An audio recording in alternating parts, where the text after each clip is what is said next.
Mais que se passe-t-il au Royaume de France? Le sacro-saint camembert n'aurait plus la cote.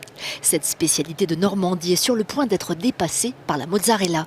Selon une étude du ministère français de l'Agriculture, les ventes de camembert ont chuté de 11% en 2020 par rapport à 2015, quand celles de la mozzarella ont bondi de 62%. Pourtant, ces deux fromages ne sont pas du tout consommés de la même manière.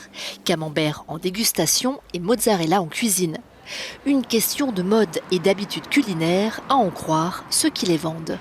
C'est-à-dire qu'ils souffrent un peu de, j'allais dire, de ce qui se passe aujourd'hui. On a envie de manger des choses qui ne font pas grossir, qui sont, voilà, tous les végétariens. Donc du coup, le camembert souffre un peu de ça. C'est un fromage gras, c'est un fromage, mais au fond, oui, il n'a pas de chance en fait. En ce moment, il n'a pas beaucoup de chance. La perte de vitesse du camembert n'est pas générale. Entre un camembert de Normandie AOP et un camembert industriel, rien à voir. Chez Gillot, leader français de la fabrication de camembert au lait cru, les ventes sont en progression constante.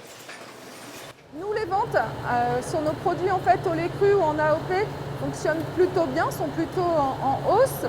Mais c'est vrai qu'il y a moins de consommation de camembert sur ces 10 dernières années, qui s'explique en fait, aussi par des changements de mode de consommation et de l'évolution en fait, des repas.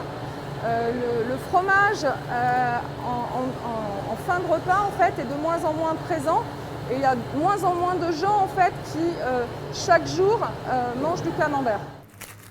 Si l'industrialisation a assuré sa popularité au camembert, elle en a aussi affadi le goût et la réputation. Industrialisation contre tradition, le match continue.